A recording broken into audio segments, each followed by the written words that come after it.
Do the shifts of inequality coincide with Labour or Conservative government? I can answer that. I'll try and say when I can't, or I don't think I can answer. Academics tend to think they can answer everything. No. I wrote a book once where I had all the inequality curves over time, and I drew a little dot for each general election.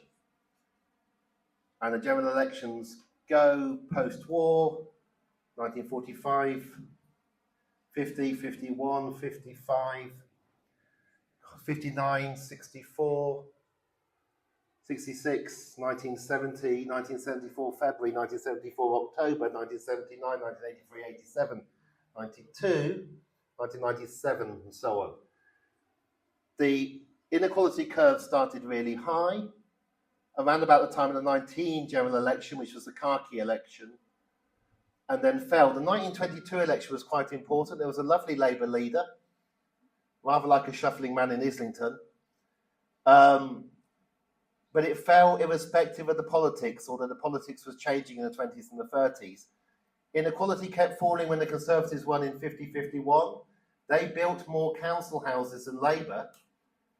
All of our politics shifted to the left. It carries on throughout all those elections. When Labour win in 64 with Wilson, hardly alters, 66. The shift was 1970. Between the February and October 1974 elections, something happened then. If you're very old, we can argue about, I've even forgotten his name. Who was a Labour leader in the late 70s? Let's test teachers' knowledge. Late 1970s leader of the Labour Party. Callaghan, thank you. Yeah. Hey.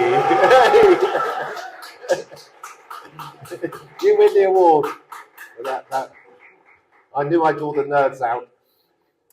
So I would argue it began under Jim Callaghan, and if you want to be very nerdy, his Ruskin speech in Oxford in 1976, where he said we have to let the tall poppies, no he didn't, that was Thatcher, but it was the equivalent of letting the tall poppies grow, that a bit more inequality would be good for Britain.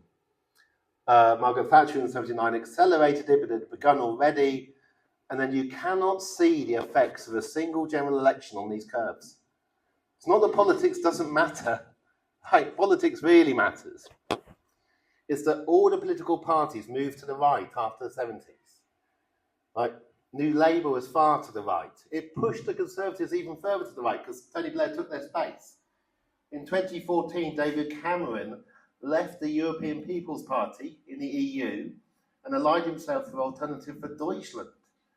So our Conservative Party became a far-right European party. Little bit of a wobble in Labour 2015, 16, 17. 500,000 people joined the party. Right, things can change, and in fact, it may well have had a huge effect. Voting matters. It pushes things, but the trick, and you can see this in other countries, is that point of turn.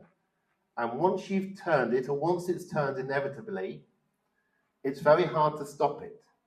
So since 2018, most pay deals have been progressive. The 2019 pay deal for communication workers was 3% for everybody, which meant somebody working for BT who is an old man highly paid will get the biggest pay rise, 3% of their large salary. They're all now tiered. The lower you're paid, the higher the pay rise you get. Benefits have gone up with inflation, more than both wages. We've taken away the winter fuel allowance from pensioners who had a lot of money. Very contentious, but it's beginning. But it began under the last Conservative government. They nationalised further education colleges, the Conservatives, very quietly.